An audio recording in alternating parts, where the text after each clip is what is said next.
السلام علیکم ورحمۃ اللہ وبرکاتہ۔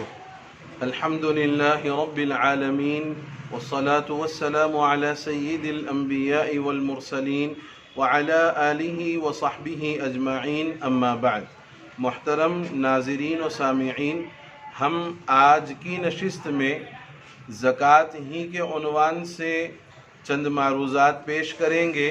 ایک اہم مسئلہ زکوٰۃ کے باب کا کہ کیا نابالغ کے مال میں زکوٰۃ واجب ہے یا نہیں، اس سلسلے میں کچھ معروضات پیش کریں گے۔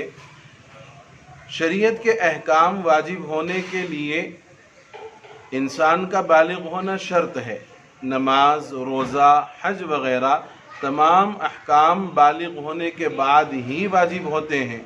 اسی طرح زکوٰۃ کا حکم بھی صرف بالغ مردوں اور عورتوں کے لیے ہوگا، نابالغ کے مال میں زکوٰۃ واجب نہیں ہوگی۔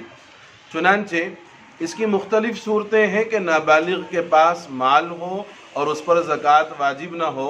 مثلا اگر والدین نے اپنے نابالغ لڑکی کے لیے سونا اور چاندی کے زیورات بنائے ہوئے ہیں، یا کسی کے رشتہ دار اور متعلقین نے ان کی نابالغ اولاد کے لیے سونا چاندی وغیرہ بطور تحفہ دیا ہوا ہے، گفٹ کیا ہوا ہے، یا کسی رشتہ دار کا انتقال ہونے کی وجہ سے نابالغ بچہ یا نابالغ بچی کو میراث میں نصاب زکوٰۃ کے بقدر یا اس سے زیادہ مال حاصل ہو جائے، یا ماں نے اپنا سونا اور چاندی وغیرہ اپنی نابالغ اولاد کے نام پر کر دی ہو، تو ان تمام صورتوں میں نابالغ بچہ یا نابالغ بچی بقدر نصاب زکوٰۃ کا مالک تو ہو چکا ہے، لیکن اس کے نابالغ ہونے کی وجہ سے اس کے مال پر زکوٰۃ واجب نہیں ہوگی۔ البتہ فقہائے کرام کے درمیان اس بارے میں اختلاف ہے کہ کیا نابالغ کے مال میں زکوٰۃ واجب ہوگی یا نہیں۔ شوافع، حنابلہ اور مالکیہ کے نزدیک اگر نابالغ کے پاس زکوٰۃ کے نصاب کے بقدر مال ہو تو اس میں زکوٰۃ واجب ہوگی۔ یہ تین ائمہ فرماتے ہیں کہ زکوٰۃ واجب ہوگی۔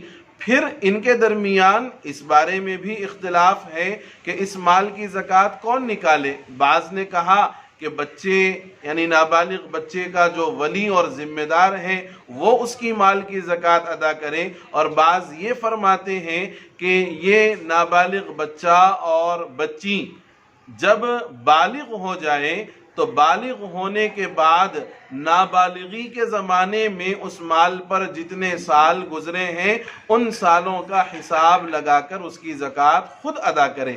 لیکن فقہ حنفی میں نابالغ کے مال میں مطلقاً زکوٰۃ واجب نہیں ہے۔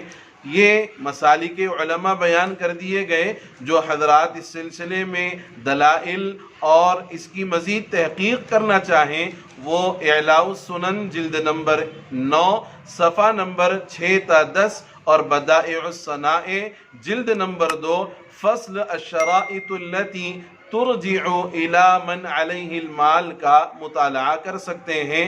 والسلام علیکم ورحمۃ اللہ وبرکاتہ۔